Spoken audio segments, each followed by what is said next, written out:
은혜 아니면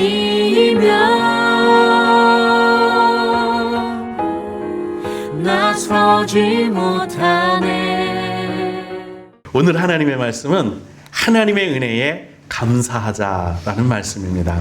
여러분, 성경에 은혜라는 단어, 카리스죠. 은혜라는 단어가 291번 나오고 있습니다. 그 중에요, 놀라운 것은 은혜라는 단어가 성경의 처음과 끝을 장식한다는 거 아십니까? 창세기 6장 8절에 모든 것을 다 멸절하고 한 사람을, 한 가족을 살리시죠. 그때 은혜라는 단어가 나옵니다. 창세기 6장 8절입니다. 뿐만 아니라 성경의 맨 마지막 장이 22장입니다. 계시록 22장 21절 맨 마지막 장 끝마칠 때 또 뭐라고 마치느냐면 주 예수의 은혜가 모든 자들에게 있을지어다. 아멘. 이렇게 끝을 맺어요. 아멘으로 끝을 맺습니다. 이게 성경 처음과 시작이에요. 이처럼 인류 역사의 처음 시작도 그리고 마지막 마침도 하나님의 은혜로 시작하고 하나님의 은혜로 끝난다는 것을 알 수 있습니다. 그래서 은혜에 대해 우리가 더 깊이 추수감사절 은혜 감사, 하나님의 은혜에 감사하는 거 아닙니까? 우리가 이 은혜에 감사할 것 두 가지를 살펴보고자 합니다. 먼저는 세상 끝, 처음 창세기 6장 8절에 나오는 그러나 노아에게는 은혜를 베푸셨다. 그 말씀, 세상 끝, 종말에 구원해 주실 하나님의 은혜를 생각하며 감사하기를 원합니다. 추수감사절기는 어떤 절기냐면 종말, 마지막이죠. 세상 끝날이 분명히 있는 그 심판날에 우리를 구원하실 하나님의 은혜에 감사하는 그 절기로 하나님의 구원의 소망이 있음을 고백하는 절기가 바로 추수감사절입니다. 아시다시피 6월절은 부활절로 완성이 되었습니다. 맥추절은 오순절 성령 강림주일로, 그리고 교회가 다락방에 생기면서 첫 열매가 되므로 완성되었습니다. 수장절이라고도 하고 그리고 또 초막절이라고도 하고 추수감사절이라고도 하는 이 추수감사절은 구약시대에 그대로 지금까지 완성되지 않고 유지되고 있습니다. 왜 그렇죠? 예수님이 재림을 하셔서 우리를 출세상시켜 영적 가나안 천국에 들어가야 추수감사가 끝나기 때문에 그렇습니다. 그래서 우리는 추수감사절을 지금까지 지내면서 곡식을 많이 거둔 풍년이기 때문에 감사하는 것이 아니라 우리를 마치 알곡을 거둬들이듯이 하나님의 나라, 천국 백성, 하나님의 자녀로 거둬들일 것을 믿고 그 구원의 소망에 감사를 드리고 있는 겁니다. 두 번째는 변화를 받는다는 것.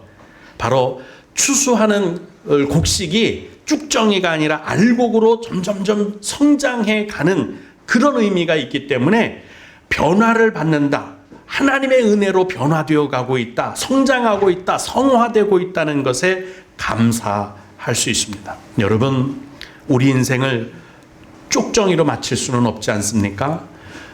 알곡이 되어야 합니다. 풍성한 은혜를 누려야 될 줄로 믿습니다.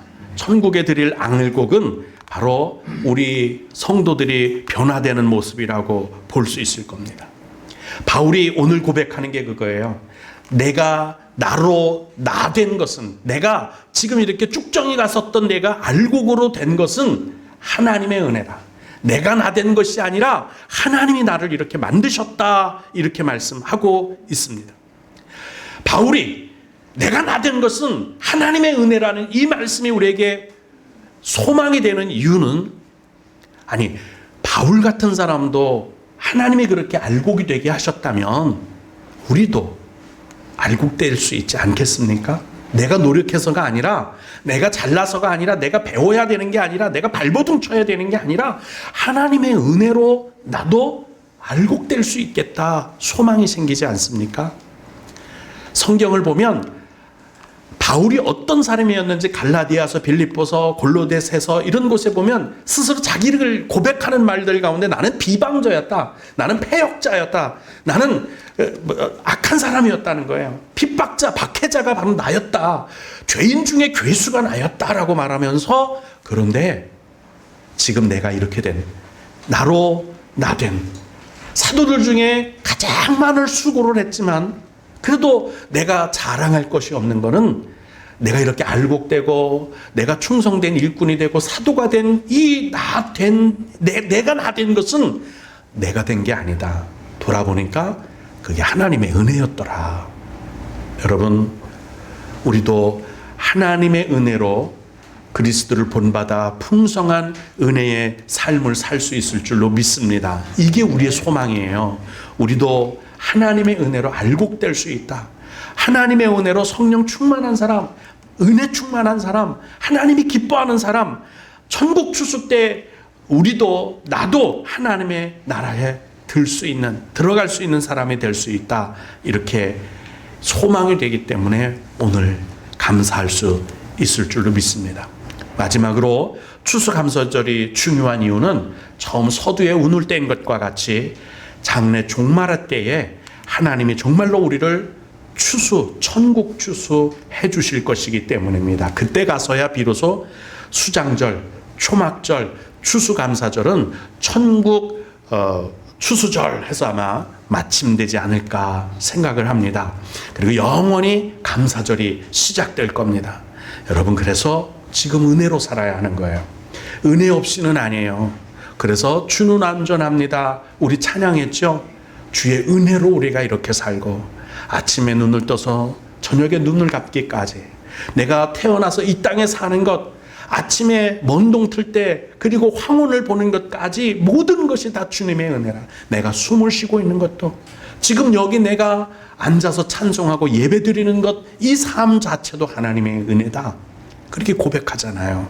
우리 하나님의 말씀의 은혜로 살아야 하고, 성령의 은혜를 힘입어 하나님의 은혜 가운데 젖어서 살아야 합니다. 예배를 통해서 주시는 하나님의 은혜가 있어요. 하나님의 말씀을 듣고 감동하고, 하나님께서 인도하고 성령께서 교통하시는 은혜로 살아야 변화되고 나로 나되게 하시는, 그리스도를 본받게 하시는, 참 그리스도인이 되게 하는, 진짜 살아있는 정도가 되게 하시는 하나님의 은혜, 바로 알곡으로 변화시켜 주시는 하나님의 은혜가 있습니다. 모든 성경, 서신 성경을 보면 바울이 또는 베드로 전후서 등등 모든 야고보서든 어떤 서신이든 맨 마지막은 이렇게 맺습니다. 이게 중요하기 때문이에요. 너희에게 예수 그리스도의 은혜와 평강이 있을지어다. 혹은 너희에게 그리스도 예수의 은혜와 평강이 있을지어다. 제 짧은 인생을 살아오면서 가장 중요했던 것이 뭐냐면, 평강이구나, 편해야 되는구나, 마음이 편해야겠구나. 그래서 제 막내 이름을 수안, 편안할 안자를 썼어요. 세상 풍파 중에 비바람이 불고 폭풍이 몰아치는 인생 같은 곳에서도 내가 편안하게, 우리 가족이 편안하게, 우리 막내의 인생이, 우리 삶이 편안하면 좋겠다. 거기에 한 가지 더 얹고 싶다면 은혜가 있어야 되는구나. 내가 노력한다고 되는 게 아니고, 세상 어떤 것들을 움켜쥐고 어떤 것들로 무장한다고 해도 평강과 평안이 내게 임하지는 않습니다. 그런데 하나님의 은혜가 내 가운데 있으면 평안해집니다. 비바람이 쳐도, 인생의 풍랑이 불어와도 그 중에도 평안을 누릴 수가 있는 줄로 믿습니다. 오늘 우리에게 주님 말씀합니다. 나의 나 된 것은 하나님의 은혜다. 하나님의 은혜. 오늘 우리 예수 그리스도의 은혜를 힘입어서 항상 그 은혜를 감사드리는, 감사절과 같은 삶, 매일매일 감사로 예배드리는 자의 삶을 사실 수 있기를 주님의 이름으로 축복합니다.